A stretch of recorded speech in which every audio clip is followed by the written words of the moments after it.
இனி வீட்லயே பானிபூரி செய்யலாம் எல்லாரும். ஆச்சி பானிபூரி கிட்.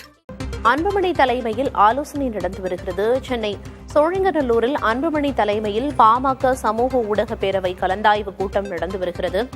விவரங்களை வழங்குவதற்காக செய்தியாளர் சுரேஷ் நேரலையில் இருந்து இணைந்திருக்கிறார்.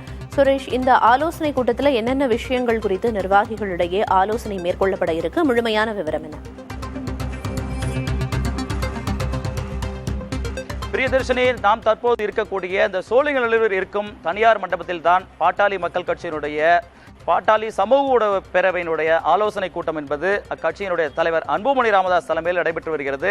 இக்கூட்டத்தில் முக்கியமாக சமூக ஊடகங்களில் பாட்டாளி மக்கள் கட்சியினுடைய கொள்கைகளை கொண்டு சேர்ப்பது, குறிப்பாக பாட்டாளி மக்கள் கட்சிக்கு எதிராக வரக்கூடிய விமர்சனங்கள் போன்ற கருத்துக்களுக்கு எப்படி முறையாக பதிலளிப்பது போன்றவை குறித்த முதற்கட்ட ஆலோசனை என்பது வழங்கப்படுகிறது. அதைவிட முக்கியமாக இதில் மேற்கொள்ளக்கூடிய மற்றொரு ஆலோசனை என்பது அன்புமணி ராமதாஸ் ஏற்கனவே தன்னுடைய நடைபயணம் தமிழகம் முழுவதும் நடைபயணத்தை மேற்கொள்ளப் போவதாக அறிவித்திருக்கிறார். அந்த நடைபயணம் என்பது 100 நாட்கள் மேற்கொள்ளப்பட இருப்பதாக தெரிவித்திருக்கிறார்.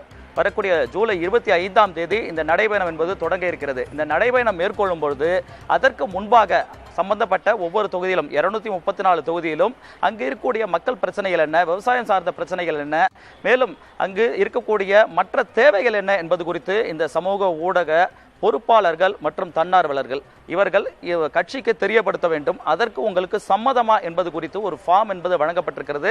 இந்த ஃபார்மில் அவர்கள் விருப்பங்களை தெரிவிக்கும் பட்சத்தில் அவர்களோடு தொடர்ந்து மாவட்ட நிர்வாகிகள், மாநில நிர்வாகிகள் தொடர்ந்து பேசி அங்கு இருக்கக்கூடிய பிரச்சனைகளை முன்கூட்டியே தெரிந்து கொண்டு இந்த நடைபயணத்தின் போது இதனையெல்லாம் வலியுறுத்தி அன்புமணி ராமதாஸ் பேசுவார் என்று கூறுகிறார்கள்.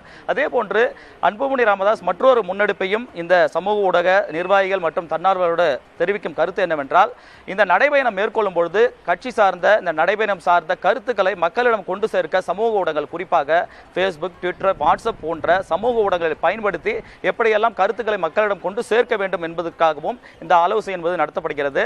அதே போன்று இந்த ஆலோசனையில் குறிப்பாக வீடியோக்களை எப்படி தயாரிப்பது, ரீல்ஸ்களை எப்படி தயாரிப்பது, அதனை தயாரித்து உங்களுடைய சர்க்குலேஷன் கூடிய ஊடகங்களில் எப்படி அதனை பரிமாறுவது போன்றவை குறித்தும் இந்த ஆலோசனை வழங்கப்பட இருக்கிறது. தற்போது நாம் பார்த்து கொண்டிருக்கிறோம், இந்த கதவினை அடைத்து, அதாவது க்ளோஸ்டு ரூம்குள்ளாக இந்த ஆலோசனை வழங்கப்படுகிறது.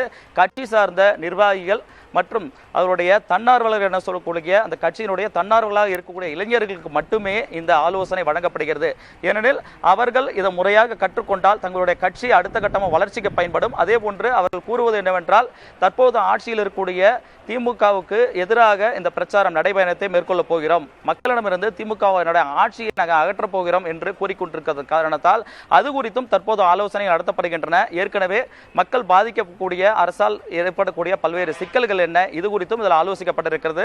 இது மட்டுமல்லாமல் ராமதாஸ் அவர்கள், அதாவது பாட்டாளி மக்கள் கட்சியின் நிறுவனர் ராமதாஸ் அவர்கள் தனித்து அவர் தன்னுடைய தான் கட்சி, தான் தான் அந்த கட்சியுடைய தலைமை, தான் தான் கட்சியுடைய தலைவர் என்ற வகையில் செயல்பட்டுக் கொண்டிருக்கக்கூடிய வேளையில் அதற்கு எப்படி இந்த அன்புமணி ராமதாஸ் தலைமையில் செயல்படக்கூடிய இந்த அமைப்பு, இந்த கட்சி எப்படி அதற்கு கவுண்டர் கொடுக்கக்கூடிய, அவர்களுக்கு எதிர்வினை ஆற்றக்கூடிய வேலைகளில் ஈடுபட வேண்டும், குறிப்பாக சமூக ஊடகங்களில் எப்படியெல்லாம் பிரதிபலிக்க வேண்டும், இளைஞர்கள் அதிகம் கொண்ட அன்புமணி ராமதாஸ் அவரிடம் இருக்கக்கூடிய இந்த தன்னார்வலர்களையும் நிர்வாகிகளையும் எப்படி பயன்படுத்துவது என்பது குறித்தும் இந்த ஆலோசனை வழங்கப்பட இருக்கிறது. பிரியதர்ஷினி, அன்புமணி தலைமையிலாக நடக்கும் ஆலோசனை கூட்டத்தில் நிர்வாகிகளுக்கு என்னென்ன அறிவுறுத்தல்கள், ஆலோசனைகள் எல்லாம் வழங்கப்பட இருக்கு அப்படிங்கிற விரிவான தகவல்களை வழங்கியதற்கு நன்றி சுரேஷ்.